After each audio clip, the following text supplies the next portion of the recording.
안녕하세요. K방산의 제2의 도약, KDDX 한국형 차기 구축함과 KF-X 한국형 차세대 전투기, 국내 방위산업 국산화의 활용점정으로 꼽힌다.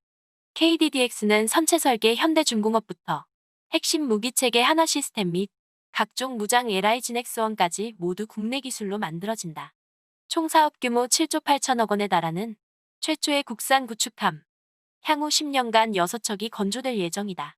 KF-X는 하나 시스템의 핵심 장비인 A사 레이더 시제기를 담당하고 한국항공우주산업 카일 시제기 조립에 착수했다. 2025년부터 40대 초도 양산이 시작된다. 최소 F4와 F5 200대를 교체한다. 이 사업 덕분에 2030년 중반까지 국내 방위산업 국내 매출은 견조할 것이라는 분석이다. 국내 물량만 확보한 것이 아니다. 국내 함정과 잠수함 수출은 이제 빈번한 일이 됐고 T-50 초음속 고등훈련기도 7개국에 2조 원 이상 납품된 효자 수출품이 됐다. K9 자주포는 최근 호주 수출기를 뚫었다. 호주 육군 현대화 프로젝트 중 하나인 자주포 획득 사업 우선 협상 대상에 K9이 선정된 것. 이 사업은 약 1조 원 규모다. 세계 시장에서 절찬리 판매 중인 명품 K9이 다시 한번 이름값을 한 순간이다. 호주뿐 아니라 터키, 폴란드, 인도 등도 K9 자주포로 자국 영토를 지키고 있다.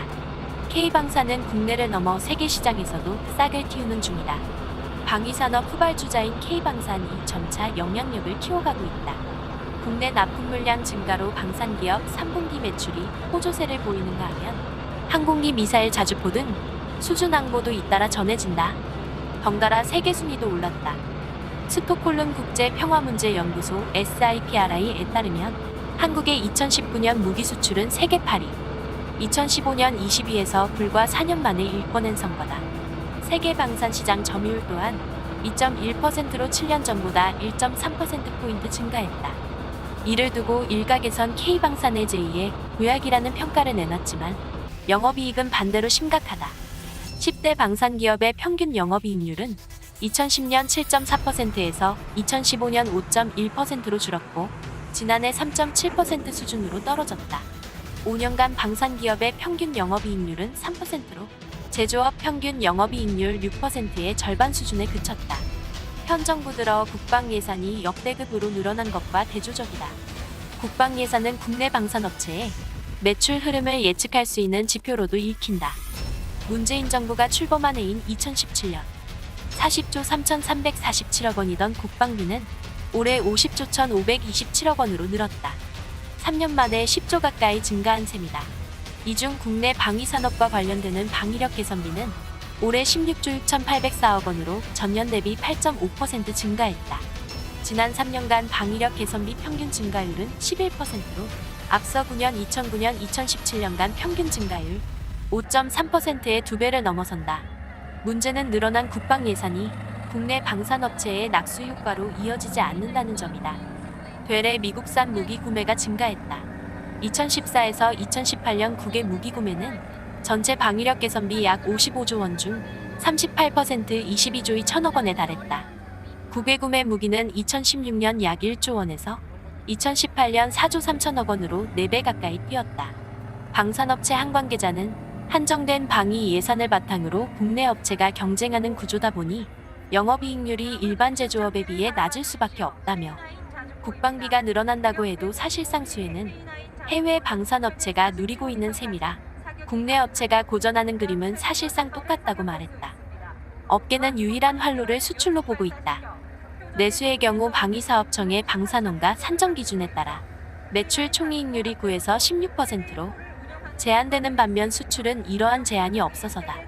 수출의 경우 해당 국가와의 협상에 의해 가격이 결정되기 때문에 내수와 달리 고마진을 노려볼 수 있다.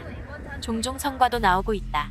K방산의 눈으로 통하는 하나는 최근 호주군의 주력 장갑차 선정 사업에서 최종 관문을 앞두고 있다. 선정만 되면 방산 수출 최대 규모인 5조 원대 납품이 예상된다. 하지만 업계 전반으로 눈을 돌리면 수출 역시 장애물이 많다. 특히 올해는 전 세계를 덮친 신종 코로나 바이러스 감염증 여파로 더 어려워졌다는 게 관계자의 하소연이다. 코로나19 장기화로 수출 협상 진행이 기약 없이 미뤄지는가 하면 각종 무기 방산 박람회 등 수출 관련 협상이 이뤄지는 자리가 잇따라 취소되고 있다. 설상가상 주요 수출 대상국도 코로나19로 어려워진 자국업체 살리기에 나서면서 수출 장벽은 더 높아지고 있다. 장기화될 경우 세계 방산업계에서 K방산 기업 입지도 갈수록 좁아질 것이라는 지적이다. 한국방위산업진흥회에 따르면 국내 방산 매출 1위이자 세계 32위인 한화의 지난해 방산 부문 매출은 39억 달러 4조 3,100억 원다. 세계 1위 방산 기업인 로키드 마틴 560억 달러 65조 원의 10분의 1 수준에도 못 미친다. 국내 방위산업 내수 규모는 약 10조 원. 로키드 마틴 연간 매출 15% 규모에 불과한 내수 시장을 두고 기업들이 경쟁하다 보니 구조적 한계에 직면하고 글로벌 덩치를 키우기도 역부족인 상황이다. 유형곤 한국국방기술학회 정책연구센터장은 우리나라는 정부가 무기체계 수요 계획을 짜고 이에 맞춰 방산업체가 따라갈 수밖에 없는 구조가 고착화돼 방산업체 주도로 무기체계를 연구개발하거나 선제적으로 투자하기 힘들다며 결국 내수 중심이 되다 보니 업체가 해외 맞춤형 무기를 개발하는데도 주저하고 수출도 부진할 수밖에 없다고 지적했다. 감사합니다.